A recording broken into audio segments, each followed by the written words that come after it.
Good morning all students. आज हम MA final geography के अंतर्गत एक नया टॉपिक शुरू कर रहे हैं। नया टॉपिक क्या, हम नया पेपर ही शुरू कर रहे हैं। काफ़ी टाइम से हम इंडस्ट्रियल ज्योग्राफी के बारे में बात कर रहे थे। आज हम एक प्रैक्टिकल का टॉपिक शुरू करते हैं, उसकी सामान्य जानकारियाँ हम देखते हैं और फिर हम प्रैक्टिकली उसका आगे अध्ययन करेंगे। तो जो थ्योरी क्लास होती है, प्रैक्टिकल से संबंधित जो थ्योरी में समझाने की बात है, उसके बारे में आज हम चर्चा करेंगे। और उसी के अंतर्गत आपके प्रैक्टिकल पेपर फर्स्ट के अंतर्गत उसका नाम है सर्वेइंग एंड लेवलिंग। और इसी सर्वेइंग और लेवलिंग वाले पेपर में आपका एक टॉपिक है थियोडोलाइट। तो आज हम इस थियोडोलाइट के बारे में जानेंगे कि वास्तव में ये किस तरह का उपकरण है और इस तरह के उपकरण से किसका प्रैक्टिकली सर्वेक्षण किया जाता है और इसका उपयोग किस तरीके से होता है। ये है थियोडोलाइट सर्वेइंग। ये एक परिशुद्ध सर्वेक्षण करने का उपकरण है। इससे क्षेत्र में क्षैतिज और ऊर्ध्वाधर, हॉरिजॉन्टल एंड वर्टिकल कोणों की सही माप की जा सकती है। क्षैतिज कोण के माप से क्षेत्र का प्लान बनाया जाता है और ऊर्ध्वाधर कोणों से भिन्न भिन्न स्थानों की ऊंचाइयों के अंतर ज्ञात करते हैं। छोटी छोटी बातें हैं जो आपको समझनी है, कोई ज़्यादा मुश्किल नहीं है। दो तरह के कोण की बात की हमने, क्षैतिज और ऊर्ध्वाधर। क्षैतिज से क्या करेंगे, हम क्षेत्र का प्लान तैयार करेंगे और ऊर्ध्वाधर कोण से क्या करेंगे, दो अलग अलग स्थान है, उनकी ऊंचाइयों का अंतर ज्ञात करेंगे। इस उपकरण का प्रयोग कोण मापन, दूरी मापन, दिक्मान प्रेक्षण, तल मापन, क्षैतिज कोण का निर्धारण और सर्वेक्षण रेखाओं के दीर्घण आदि कार्यों में किया जाता है। इस प्रकार ये कैसा हो गया, बहुप्रयोजनीय उपकरण हो गया, मल्टीपर्पस। इसीलिए इसे यूनिवर्सल या सार्वत्रिक उपकरण भी कहते हैं। तो ये कुछ छोटे छोटे प्रश्न इस एक पैराग्राफ में आपको नज़र आ रहे हैं। दो चीज़ें मैंने आपको बताई, क्षैतिज और ऊर्ध्वाधर कोण। तो इन दोनों कोणों का क्या उपयोग है, तो क्षैतिज से आप क्या करते हैं, प्लान तैयार करते हैं। ऊर्ध्वाधर से क्या करते हैं, ऊंचाइयों का अंतर ज्ञात करते हैं। किस तरह का उपकरण है, बहुप्रयोजनी। इसे सार्वत्रिक क्यों कहा गया, ये सारी बातें आपको इस पैराग्राफ में मिल रही हैं। थियोडोलाइट में एक दूरबीन होती है, उसको क्षैतिज और ऊर्ध्वाधर तल दोनों में घुमाया जा सकता है। ये इसकी सबसे बड़ी विशेषता है। किसी भी थियोडोलाइट के आकार को उसके अंशांकित क्षैतिज वृत्त के व्यास की लंबाई के अनुसार परिभाषित करते हैं। अर्थात उसका व्यास अगर मान लो 15 सेंटीमीटर है तो वो कहलाएगा 15 सेंटीमीटर थियोडोलाइट। तो जैसा उसका आकार है उसके अनुसार उसका नामकरण किया जाता है। अब हम बात करते हैं थियोडोलाइट के प्रकार। दो तरह से हम इसको डिवाइड कर सकते हैं। एक होता है ऊर्ध्वाचल, जिसे ट्रांजिट थियोडोलाइट कहते हैं, और दूसरा होता है अऊर्ध्वाचल या नॉन ट्रांजिट थियोडोलाइट। हम पहले ट्रांजिट थियोडोलाइट की बात करते हैं। ट्रांजिट थियोडोलाइट जो होता है, इसकी दूरबीन अपने क्षैतिज अक्ष के चारों ओर ऊर्ध्वाधर तल अर्थात वर्टिकल में पूरी घूम जाती है। नॉन ट्रांजिट की दूरबीन को उसके क्षैतिज अक्ष पर ऊर्ध्वाधर तल में पूरा नहीं घुमाया जा सकता है। तो दोनों में अंतर स्पष्ट हो गया। क्षैतिज में आप उसको ऊर्ध्वाधर तल में वर्टिकल पूरी तरह से घुमा सकते हैं, लेकिन नॉन ट्रांजिट दूरबीन को उसके क्षैतिज अक्ष पर ऊर्ध्वाधर तल में नहीं घुमाया जा सकता है। तो ये दोनों में अंतर है। अब हम देखते हैं कि थियोडोलाइट के अंग कौन कौन से हैं। मैं एक दिन आपको पूरा थियोडोलाइट का मॉडल तैयार करके फिर आपको उसके पार्ट्स बताऊंगा, लेकिन अभी थोड़ा सा समझने के लिए, क्योंकि आपके लिए नया है, तो आप केवल इसके नाम, परिभाषाएं, अर्थ ये समझने का प्रयास करें। ये कुछ इसमें इसके पार्ट्स लिखे हुए हैं, मैं इसको एक एक करके आपको समझा देता हूँ। तिपाई प्लेट, ट्राइवर्ट प्लेट या स्टेज क्या होती है, यह सबसे निचली त्रिभुजाकार प्लेट है जो त्रिपाद स्टैंड के शीर्ष पर कसते हैं।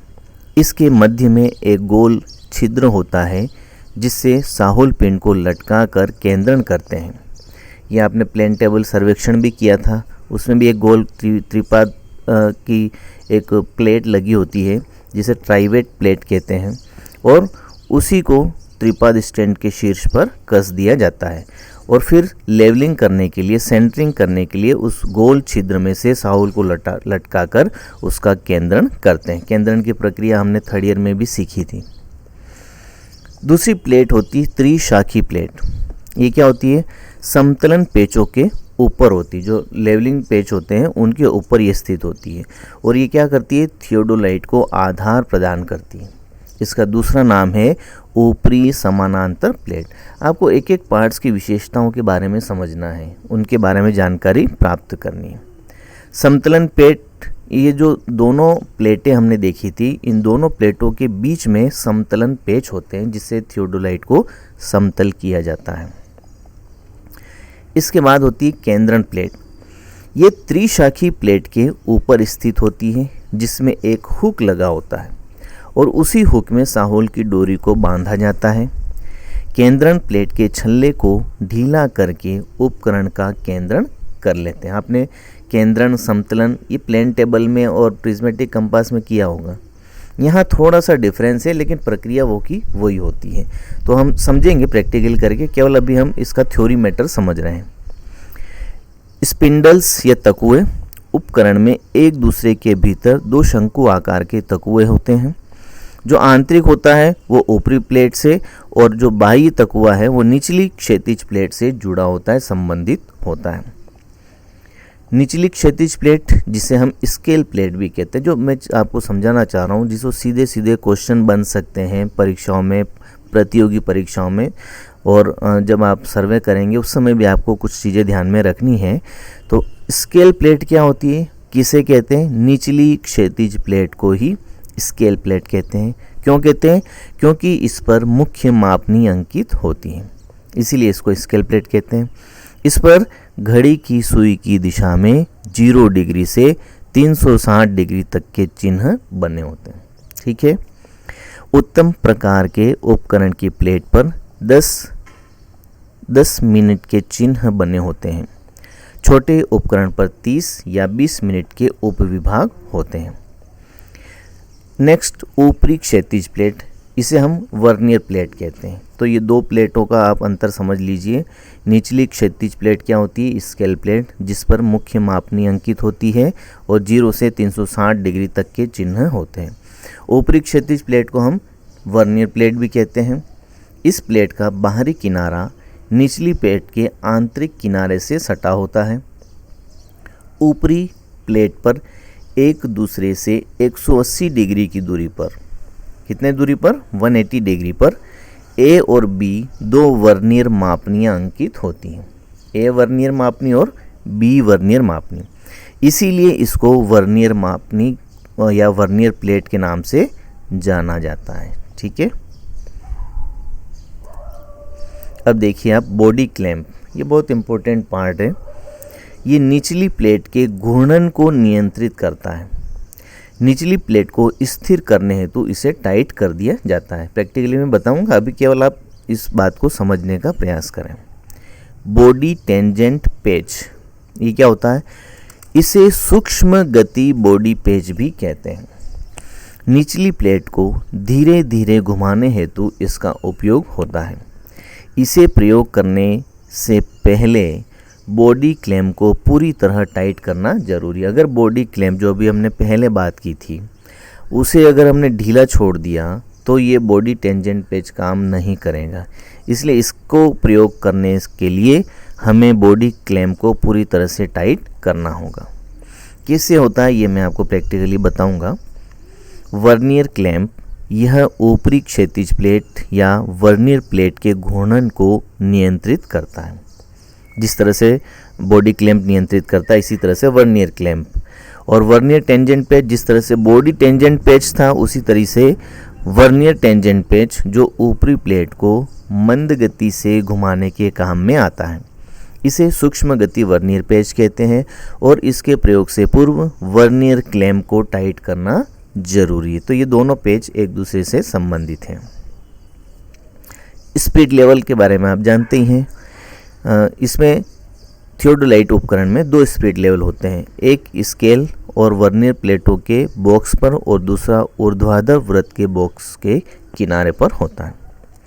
इसमें ए आकार वाली 2 फ्रेम होती है जिन पर उपकरण का क्षैतिज या ट्रनियन अक्ष स्थित होता है, उसे हम स्टैंडे कहते हैं। कंपास दोनों स्टैंडों के बीच होती है। जरूरत पड़ने पर दूरबीन को चुंबकीय उत्तर दिशा की सीध में स्थापित करने में उपयोग लिया जाता है। ऊर्ध्वाधर वृत्त वर्टिकल सर्किल या प्लेट, यह प्लेट ट्रनियन अक्ष पर ऊर्ध्वाधर रूप में स्थित होती है और दूरबीन के साथ साथ घूमती है। सामान्यतः यह प्लेट 4 वृत्त पादों में विभाजित होती है। कुछ उपकरणों में इस पर 0 से 360 डिग्री तक के चिन्ह होते हैं। प्रत्येक वृत्त पाद में ऊर्ध्वाधर वृत्त के क्षैतिज व्यास के दोनों सिरों पर अंकित शून्य के चिन्हों के विपरीत दिशा में 0 से 90 डिग्री चिन्ह अंकित होते हैं। ये चीज़ें मैं आपको प्रैक्टिकली बताऊंगा। अतः दूरबीन को पूर्ण क्षैतिज होने पर दोनों शून्य चिन्हों को मिलाने वाली रेखा संधान रेखा या दृष्टि रेखा के समानांतर स्थित होती है। ऊर्ध्वाधर वृत्त के बंधन और टेंजेंट पेच, दूरबीन के जिस ओर ऊर्ध्वाधर वृत्त जुड़ा होता है उसके दूसरी ओर वाले ए फ्रेम के ऊपर ऊर्ध्वाधर वृत्त का बंधन पेच होता है, जिसे टाइट करने पर दूरबीन ऊर्ध्वाधर तल में घूमना बंद कर देती है। और इसी फ्रेम के नीचे टेंजेंट पेच होता है, जिससे दूरबीन को धीरे धीरे घुमा सकते हैं। सूचक छड़ जो टी आकार की होती है, जिसे टी फ्रेम भी कहते हैं, ये दूरबीन के क्षैतिज अक्ष पर ऊर्ध्वाधर वृत्त के सामने केंद्रित होता है। दूरबीन 2 प्रकार की होती है, बाह्य और आंतरिक फोकसन। आंतरिक दूरबीन को अच्छा माना जाता है क्योंकि धूल नमी से बचाव होता है। आंतरिक फोकसन की भीतरी नलिका में एक उभयावतल लेंस होता है और दूरबीन नलिका के अंत में अभिदृश्यक होता है। दूरबीन के मुख्य अंग कौन कौन से हैं? नलिकाएं। भीतरी नलिका को सर्पण या फोकसन नलिका कहते हैं और बाहरी नलिका में आगे पीछे की ओर सरकती है। अभिदृश्यक या ऑब्जेक्टिव्स क्या होते हैं? ये मिश्रित लेंस होते हैं जिसके बाहर की ओर कठोर क्राउन कांच का बना उभयावतल लेंस और भीतर की ओर सघन फ्लिंट कांच से बना अवतलोत्तल लेंस होता है। इस मिश्रित लेंस को अवर्णक लेंस भी कहते हैं, एक्रोमेटिक लेंस भी कहा जाता है। ये लेंस किसी विवरण के प्रतिबिंब को सही किंतु उल्टा दर्शाता है। आईपीस नेत्रिका यह अभिदृश्यक के दूसरी तरफ होती है, जो क्रॉस तारों और प्रतिबिंब दोनों को आवर्धित करती है। क्या होते हैं क्रॉस तार? अभी मैं बताऊंगा आपको।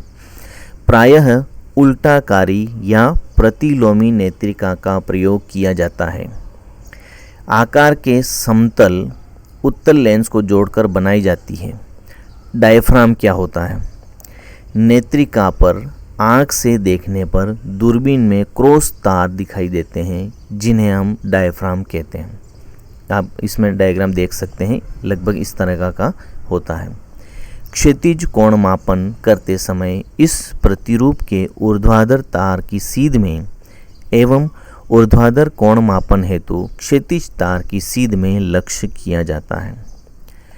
मध्य के क्षैतिज तार के दोनों तरफ समान दूरी पर स्थित तारों को स्टेडिया तार कहते हैं। ध्यान से सुनना आप, स्टेडिया तार क्या होता है? मध्य के क्षैतिज जो तार होते हैं उनके दोनों ओर समान दूरी पर जो तार स्थित होते हैं वे स्टेडिया तार कहलाते हैं। इनके द्वारा विवरण की सर्वेक्षक से दूरी ज्ञात की जाती है। इस हेतु क्षेत्र के विवरण पर तलेक्षण दंड खड़ा करके दोनों स्टेडिया तारों की सीध में तलेक्षण दंड पर अंकित ऊंचाइयां पड़ी जाती हैं और उनके दोनों पाठ्यांकों के अंतर में उपकरण के योज्य स्थिरांक अर्थात 100 का गुणा किया जाता है। जैसे सर्वेक्षक से किसी विवरण की दूरी बराबर 100 स्थिरांक, फिर क्या होगा, निचले तार का पाठ्यांक माइनस ऊपरी तार का पाठ्यांक। दूरी ज्ञात करने हेतु यह विधि स्टेडिया विधि के नाम से जानी जाती है। तो छात्रों, ये हमने आज थियोडोलाइट के बारे में सामान्य जानकारी प्राप्त की। ये वीडियो काफ़ी लंबा नहीं हो जाए इसलिए मैंने इसको 2 पार्ट में बनाया है। तो इसके जो अगला पॉइंट्स हैं वो मैं अगले वीडियो में आपके साथ शेयर करता हूँ।